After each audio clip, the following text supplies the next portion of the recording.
कहानी की शुरुआत होती है आज से हजारों साल पहले, जब इजिप्ट के पिरामिड्स भी नहीं बने थे। उस समय खांडक नाम का एक देश था जहाँ के लोग एक राजा के हुक्म पर चलते थे। वो लोग खांडक देश को सदियों से दुनिया का सबसे शक्तिशाली देश बनाना चाहते थे, मगर जब ऑक्टोन नाम का राजा गद्दी पर बैठा तो सब कुछ बदल गया। वो अपनी फौज के जरिए लोगों पर जुल्म ढाता था और उसे अपने समय के सबसे क्रूर राजा के नाम से जाना जाता। असल में ऑक्टोन काले जादू का ज्ञानी था और अब उसका मकसद था सबैक नाम का एक ताज बनाना, जिसे हासिल करने के बाद उसे कोई नहीं हरा पाएगा। मगर इस ताज को बनाने के लिए उसे एडर्नियम नाम के एक पत्थर की जरूरत थी।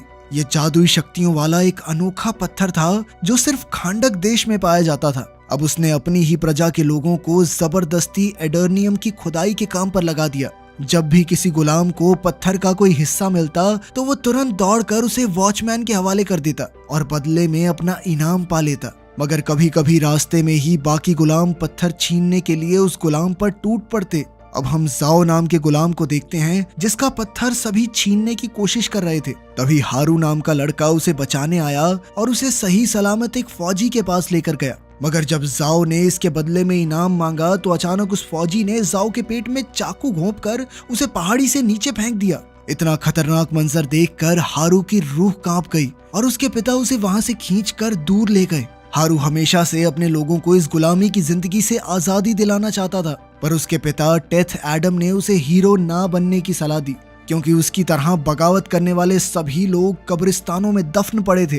खैर, हारू ने फिर भी पूरे देश को इकट्ठा करके क्रूर राजा को हराने का फैसला कर लिया था। अचानक उसने दौड़कर उस फौजी के हाथ से एडर्नियम पत्थर चुरा लिया और अपने हाथों से आजादी का निशान बनाकर प्रजा के दिल में आजादी की चिंगारी जला दी। राजा ऑक्टोन ये अच्छे से जानता था कि ये छोटी सी चिंगारी जल्द ही जबरदस्त आग का रूप ले सकती है, इसलिए उसने हारू को पूरी प्रजा के सामने फांसी देने का हुक्म दिया। अपने अंतिम समय में भी हारू आजादी का नारा लगाता रहा, मगर जैसे ही उसका सर धड़ से अलग होने वाला था तो अचानक एक चमत्कार हुआ। असल में धरती के जादुई रक्षकों ने उसे धरती पर शांति लाने के लिए चुना था, इसलिए उन्होंने हारू को प्राचीन देवताओं की शक्तियां देकर उसे बेहद ताकतवर बना दिया। मगर तब तक ऑक्टोन सबैक ताज बना चुका था। इधर जब हारू शक्तियां हासिल करके ऑक्टोन के महल में उसे ललकारने पहुंचा तो ऑक्टोन ने अपने ताज की वैश्य शक्तियों को उजागर कर दिया। इसके बाद उन दोनों में घमासान युद्ध हुआ जिसमें पूरा महल तबाह हो गया। खैर, अंत में जीत हारू की हुई, लेकिन ऑक्टोन ने सबैक ताज को छुपा दिया ताकि ये किसी इंसान के हाथ न लगे। उस दिन के बाद किसी ने हारू को दोबारा नहीं देखा, मगर एक प्राचीन कथा के मुताबिक जब खांडक के लोग त्राही त्राही कर रहे होंगे तो वो लौटेगा और लोगों को एक बार फिर से आजादी दिलवाएगा। फिर हम आज के समय के खांडक देश को देखते हैं, जहाँ पर इंटरगैंग नाम के विदेशी आतंकवादियों ने कब्जा कर लिया था। लोगों को शहर से निकलने के लिए भी सरहद पर तैनात गार्ड्स को अपने कागज दिखाने पड़ते थे। एक दिन एक वैन के ट्रंक की तलाशी होने वाली थी तो इसी दौरान 14 साल के लड़के एमोन ने अपने स्केटबोर्ड पर चुपके से सरहद पार करने की कोशिश की, लेकिन जल्द ही एक गार्ड ने उसे पकड़ लिया। गार्ड ने उसे तलाशी लेने के लिए लाइन में जाने को कहा, पर एमोन ने उसे बुरा भला कह दिया। खैर, फिर उस गार्ड ने करीम नाम के आदमी को वैन लेकर निकलने को कहा। इसके बाद उसने अपनी कलाई देखी तो एड्रियाना नाम की एक भगौड़ी की तस्वीर सामने आई। तभी हम देखते हैं कि एड्रियाना इस वैन में छुपी हुई थी और एमोन गाड़ी की खिड़की के साथ साथ चल रहा था। असल में एमोन एड्रियाना का ही बेटा था और वो अपनी माँ के साथ सबैक ताज ढूंढने के मिशन पर जाना चाहता था, लेकिन उसकी माँ ने उसे जैसे तैसे समझाकर वापस घर भेज दिया। इसके बाद वो सब नक्शे के हिसाब से एक पहाड़ तक पहुंचे। कहा जाता था कि सबैक ताज वहीं छुपा हुआ है। तब एड्रियाना ने अपनी दादी का दिया एक पेंडेंट देखा जो एडर्नियम पत्थर से ही बना था। इस पर उसके साथ ही समीर ने कहा कि अगर वो इस पत्थर को चोर बाजार में बेचे तो बहुत अच्छी कीमत मिलेगी। मगर ये उनके परिवार का एक पुश्तैनी पेंडेंट था जो सदियों से उनके परिवार में था और इसीलिए एड्रियाना को इसकी काफी अहमियत थी। फिर ड्राइवर करीम, जो एड्रियाना का भाई है, वो कहने लगा कि इसको तो पेंडेंट दे दिया, मुझे विरासत में मिला है पुराना कोट और गंजापन।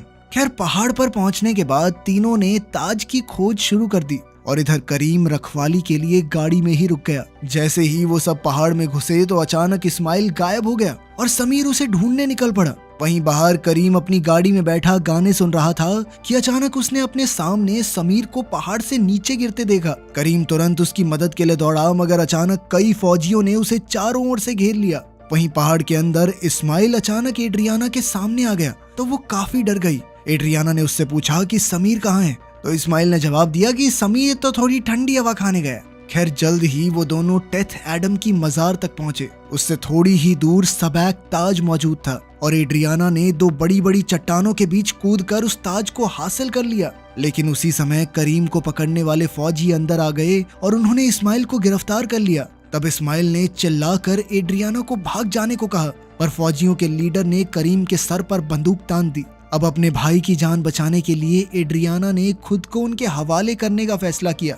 उसने टेथ एडम की मजार पर सर झुकाकर एक खास मंत्र बोला, जिसके बाद अचानक वहां तेज रोशनी का उजाला हुआ और एक रहस्यमयी आदमी उनके सामने प्रकट हुआ।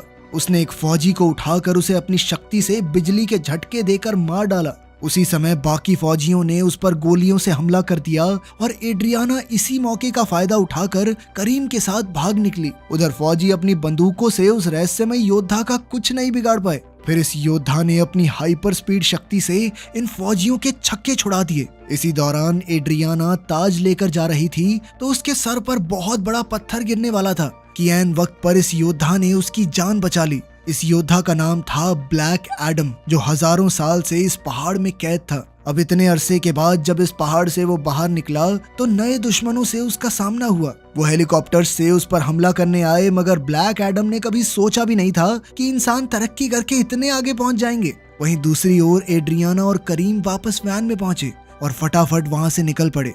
एड्रियाना ने उसे बताया कि उसने ताज हासिल करके अपना मिशन पूरा कर लिया है। अब उनसे कुछ ही दूर भयंकर युद्ध शुरू हो चुका था। अब ब्लैक एडम ने दो हेलीकॉप्टर्स को आपस में टकराकर भीषण आग लगा दी थी। कुछ ही पलों में फौजियों से भरी सैकड़ों गाड़ियां वहां पहुंची तो ब्लैक एडम ने एक ही जगह पर खड़े होकर अपनी शक्तियों से उनका खात्मा कर दिया। आखिरकार अपने आसपास सब कुछ तबाह करने के बाद ब्लैक एडम एड्रियाना की वैन के सामने पहुंचा, पर तभी एक आखिरी फौजी ने उस पर बॉम्ब फेंक दिया।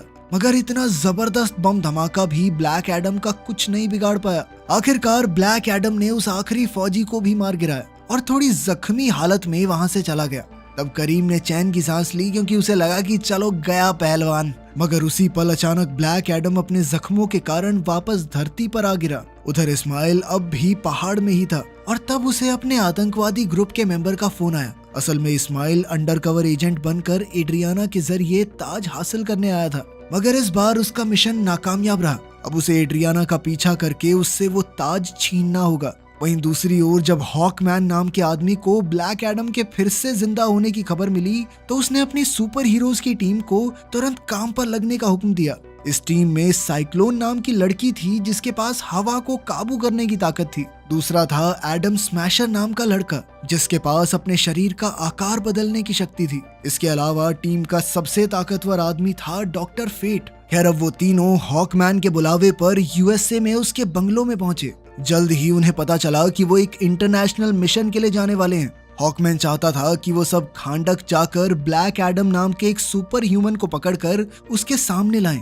इनकी टीम का नाम था जस्टिस सोसाइटी और जल्द ही वो सब एक सुपर शिप में बैठकर निकल पड़े। हॉकमैन ने बताया कि इस शिप को तबाह नहीं किया जा सकता क्योंकि इसका बाहरी हिस्सा एक खास मेटल से बना है। खैर कुछ घंटों बाद जब ब्लैक एडम की आंख खुली तो वो एमन के कमरे में था। उसने बिस्तर से उठकर अपनी ताकत से अपनी सारी चोटें ठीक कर ली। तब उसे पता चला कि उसे पहाड़ में कैद हुए 5000 साल गुजर चुके थे। वहीं लिविंग रूम में एड्रियाना उस कीमती ताज पर रिसर्च कर रही थी। तभी उसे ताज के अंदर की तरफ कुछ शब्द लिखे हुए दिखाई दिए। उस पर लिखा था कि जिंदगी ही मौत का जरिया है। वहीं आमोन ने अपने कमरे में ब्लैक एडम को बताया कि जब से तुम गायब हुए थे तो खांडक शहर पर दूसरे देशों ने कब्जा कर लिया और यहाँ के लोगों को गुलाम बना लिया। लेकिन खांडक के लोगों ने ब्लैक एडम की मूर्ति बनाई क्योंकि उन्हें पूरा यकीन था कि एक ना एक दिन ब्लैक एडम उन्हें बचाने के लिए जरूर लौटेगा।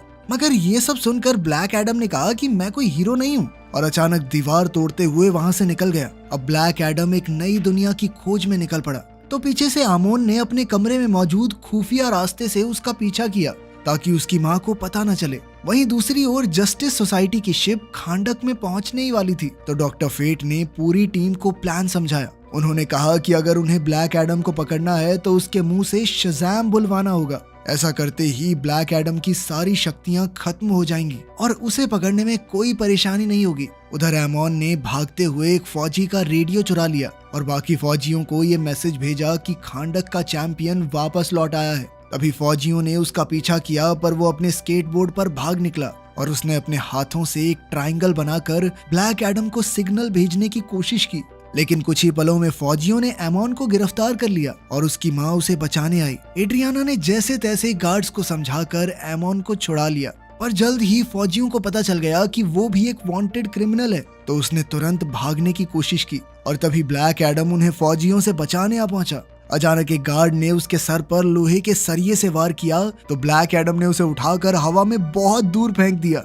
जल्द ही फौजियों ने उस पर गोलियां चला दी तो चैंपियन ने उन्हें भी एक एक करके खत्म कर दिया। जैसे ही वो दो दुश्मनों को लेकर हवा में उड़ा तो उसी पल जस्टिस सोसाइटी की शिप उसके सामने आ गई। ब्लैक एडम ने उन फौजियों को आसमान से नीचे फेंक दिया तो हॉकमैन उनकी जान बचाने के लिए शिप से कूद गया।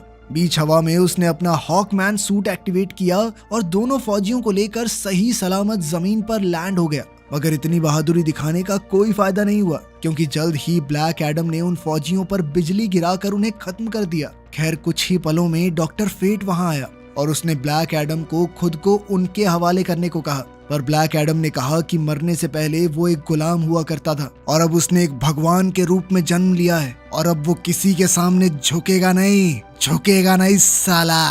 खैर डॉक्टर फेट ने उस पर हमला किया और एडम का ध्यान भटकाने के लिए अपने दिमाग से चारों तरफ 5000 साल पुराने शहर का भ्रम पैदा किया। ब्लैक एडम अपना शहर देखकर हक्का बक्का रह गया और उसी पल हॉकमैन ने मौका देखकर उस पर जबरदस्त वार किया। अब ब्लैक एडम ने गुस्से में आकर हॉकमैन को जोरदार बिजली के झटके दिए और फिर हवा में ले जाकर पीटने लगा। तब डॉक्टर फेट ने उनके बीच में आकर ब्लैक एडम को वापस जमीन पर फेंक दिया। अब बारी थी साइक्लोन और एडम स्मैशर के हमले की। साइक्लोन ने अपनी शक्तियों से हवा में एक जबरदस्त बवंडर बनाया और इसी के जरिए ब्लैक एडम पर लोहे के सरियों से हमला करके उसे कैद करने की कोशिश की, मगर ब्लैक एडम इस हमले से भी आजाद हो गया। तो डॉक्टर फेट ने फिर से उसे गिरफ्तार करने की कोशिश की। उसी समय साइक्लोन और हॉकमैन ने मिलकर ब्लैक एडम पर आखिरी हमला किया। इससे ब्लैक एडम गुस्से से लाल हो गया और उसने अपनी सारी शक्तियां एक साथ उजागर करके सभी दुश्मनों को एक ही बार में धूल चटा दी। ब्लैक एडम को लगा कि वो जीत चुका है, पर तभी एडम स्मैशर ने अपने भारी भरकम मुक्के से ब्लैक एडम की हड्डी पसली एक कर दी।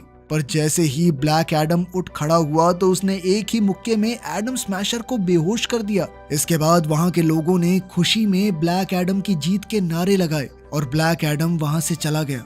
अब डॉक्टर फेट ने अपनी टीम से कहा कि कोई भी ब्लैक एडम का पीछा नहीं करेगा, क्योंकि वो जानता था कि उनमें से किसी के अंदर ब्लैक एडम को हराने की ताकत नहीं है। फिर डॉक्टर फेट अपनी टीम के साथ एड्रियाना के पास पहुंचा, क्योंकि उसने एक सपने में देखा था कि सैबक का ताज एड्रियाना के पास है, मगर एड्रियाना कहने लगी कि मेरे पास कोई ताज नहीं है। उधर हम देखते हैं कि जस्टिस सोसाइटी की टीम और ब्लैक एडम के युद्ध के दौरान एमोन ताज को अपने बैग में डालकर भाग गया था। अब एड्रियाना ने हीरोज की टीम के साथ महल जाने का फैसला किया, जहां ब्लैक एडम रहता था। प्राचीन कथा के मुताबिक 5000 साल पहले ब्लैक एडम इसी महल में अपने लोगों को आजाद करवाने गया था, मगर जस्टिस सोसाइटी के मेंबर्स ने कहा कि वो वहां आजादी दिलाने नहीं बल्कि बदला लेने गया था। तब ब्लैक एडम के भयानक गुस्से की वजह से उसकी शक्तियां उसके काबू से बाहर हो गई और पूरा महल तबाह हो गया। इसके बाद धरती के जादुई रक्षकों ने कहा कि वो अपनी शक्तियां इस्तेमाल करने के लायक नहीं है, इसलिए उसे एक मजार में कैद कर दिया गया और आखिरकार 5000 साल बाद एड्रियाना ने उसे फिर से आजाद किया।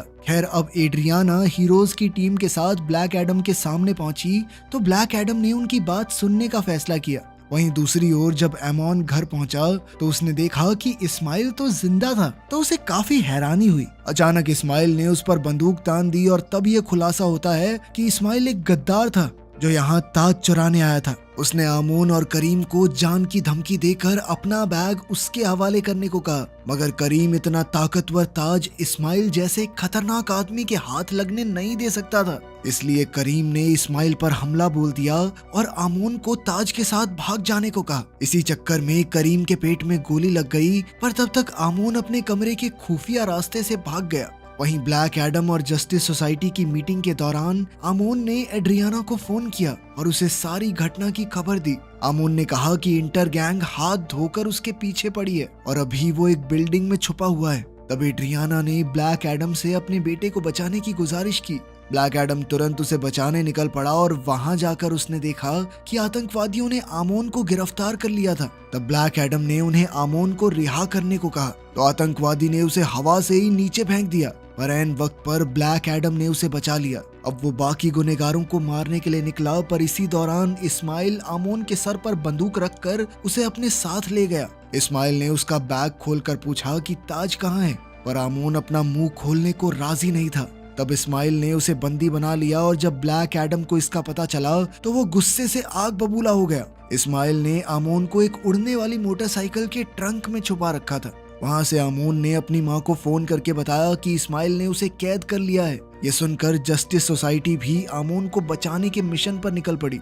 ब्लैक एडम एक एक करके मोटरसाइकिल्स की तलाशी ले रहा था और साथ ही दुश्मनों का सफाया करता जा रहा था। तब हॉकमैन ने उसे इस तरह लोगों की जान लेने से रोका, लेकिन चैंपियन किसी से ऑर्डर्स लेने वालों में से नहीं था।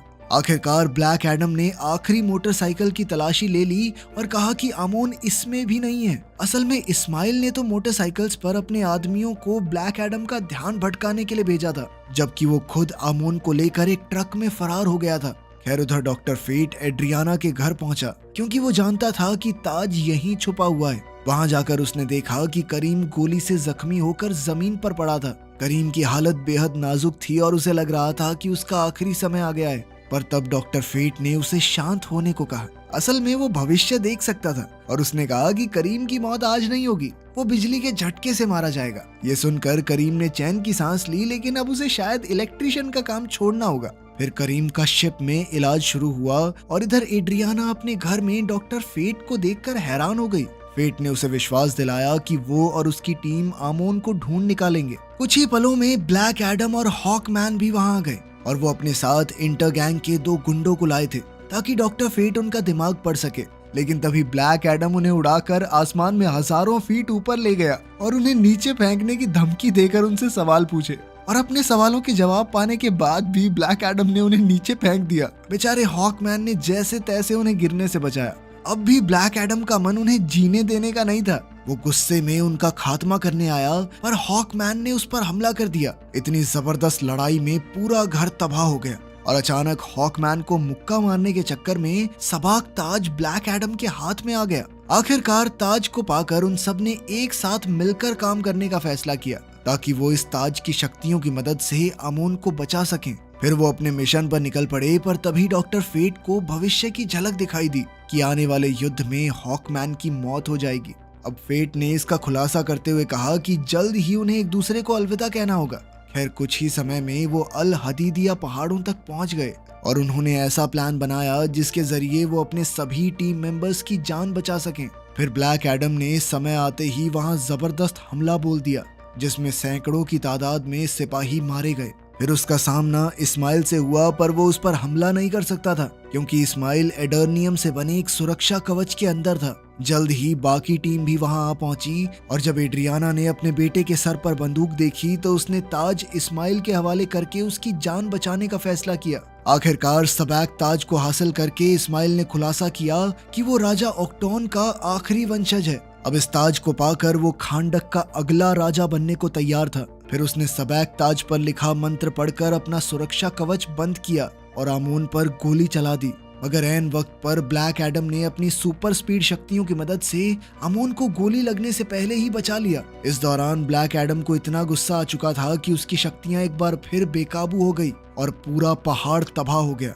खुशकिस्मती से जस्टिस सोसाइटी टीम के सुरक्षा कवच की बदौलत एड्रियाना और आमोन की जान बच गई, पर अब आमोन को जल्द से जल्द इलाज के लिए भेजना होगा। वहीं एडम स्मैशर को इस्माइल के जल चुके शरीर पर ताज मिला और वो उसे शिप में ले आया। इधर हॉकमैन ब्लैक एडम के पीछे गया और उसने देखा कि ब्लैक एडम महल के सामने अपने बेटे हारू की मूर्ति को देख रहा था। असल में धरती के जादुई रक्षकों ने दिव्य शक्तियां देने के लिए हारू को चुना था ताकि वो लोगों को आजादी दिला सके। पर जब हारू बार बार जीत रहा था तो राजा ऑक्टोन ने उसके माँ बाप को बंदी बना लिया। जब वो हारू के पिता को मौत के घाट उतारने वाले थे तो ऐन वक्त पर हारू ने अपनी सारी शक्तियां अपने पिता को देकर उनकी जान बचाई। मगर वो नहीं जानता था कि आज उसकी जिंदगी का आखिरी दिन होगा, क्योंकि अपनी शक्तियां अपने पिता को देने के बाद दूर से एक तीर अंदाज ने सीधा हारू के दिल पर निशाना लगाया, जिससे उसकी मौके पर ही मौत हो गई। ये देखकर उसके पिता टेथ एडम आग बबूला हो उठे। खैर अब ब्लैक एडम जानता था कि उसका बेटा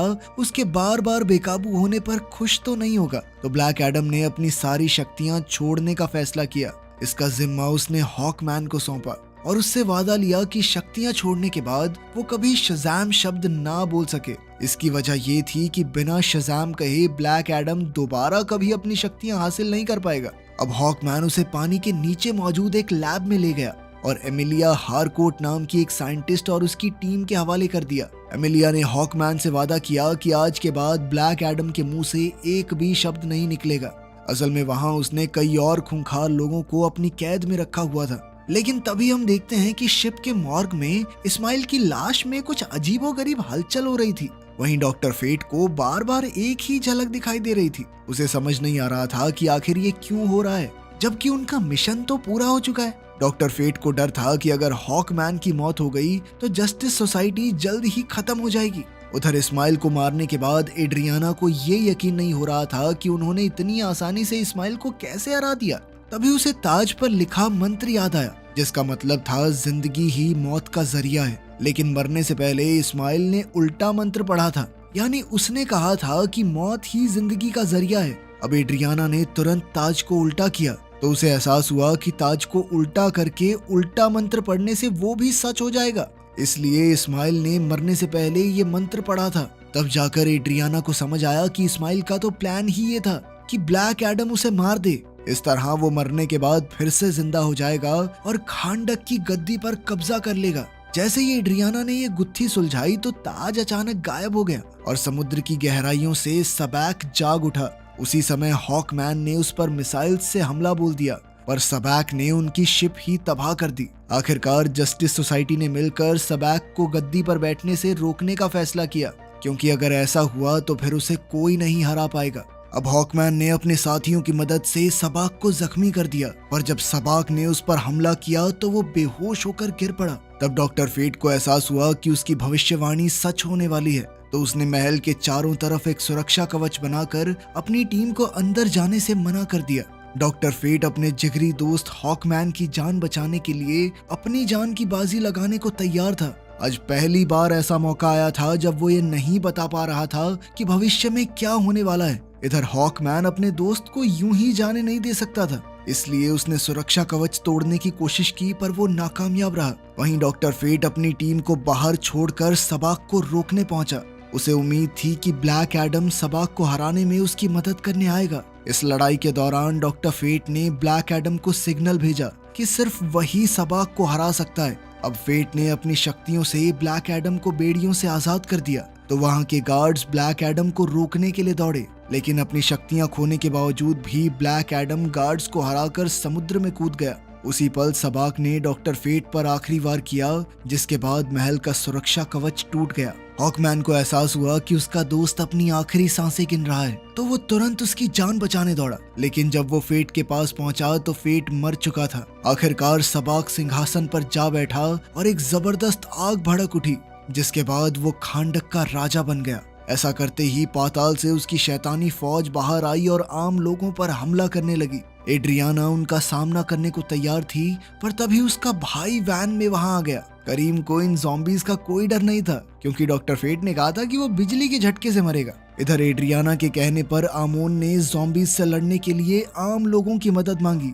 उधर ब्लैक एडम ने समुद्र से बाहर आकर शज़ैम बोला और उसी पल उसकी शक्तियां वापस आ गई। उधर सबैक ने अपना कब्जा करने के लिए हारू की मूर्ति गिरा दी और ये सीधा अमोन के ऊपर गिरने ही वाली थी कि ऐन वक्त पर ब्लैक एडम ने आकर उसे बचा लिया। इसके बाद वो सीधा सबैक का मुकाबला करने पहुंचा और हॉकमैन की जान बच गई। उसी समय ब्लैक एडम और सबैक के बीच घमासान युद्ध शुरू हो गया। कुछ ही पलों में सबैक उस पर भारी पड़ने लगा तो हॉकमैन ने बीच में आने का फैसला किया। उसने सबैक पर हमला किया पर वो खुद ही जख्मी हो गया, जैसा कि डॉक्टर फेट ने भविष्य में देखा था। लेकिन सच तो ये था कि ये हॉकमैन का असली शरीर नहीं था। असल में हॉकमैन ने फेट के हेलमेट की मदद से अपने शरीर की कई कॉपीज बना ली थी और उन्होंने एक साथ सबैक पर हमला किया। इधर ब्लैक एडम ने अपनी जबरदस्त ताकत से सबैक के शरीर के 2 हिस्से कर दिए और उसी पल पाताल के सभी ज़ॉम्बीज गायब हो गए। ऐसा करते ही आम लोग जीत के नारे लगाकर खुशी से झूम उठे। आपसी मनमुटाव के बावजूद ब्लैक एडम और हॉकमैन ने दोस्ती का हाथ बढ़ाया। अंत में डॉक्टर फेट का हेलमेट अपना काम पूरा करने के बाद अपने आप ही गायब हो गया। फिर जस्टिस सोसाइटी ने ब्लैक एडम को पकड़ने का मिशन छोड़ दिया क्योंकि उसने अब सबकी जान बचाई थी। आखिरकार पूरी टीम यूएस से लौट गई और इधर ब्लैक एडम खांडक के सिंहासन पर बैठा। वहाँ के लोगों ने उसे उनका राजा बनकर देश चलाने को कहा, मगर ब्लैक एडम ने एक ही पल में सिंहासन को तोड़कर उसका किस्सा ही खत्म कर दिया। ब्लैक एडम ने कहा कि वो खांडक का राजा नहीं बल्कि उनका रक्षक बनकर काम करना चाहता है और अब खांडक हमेशा के लिए आजाद रहेगा। वीडियो पसंद आई तो लाइक कर देना, चैनल को सब्सक्राइब कर लेना। मिलते हैं अगली वीडियो में।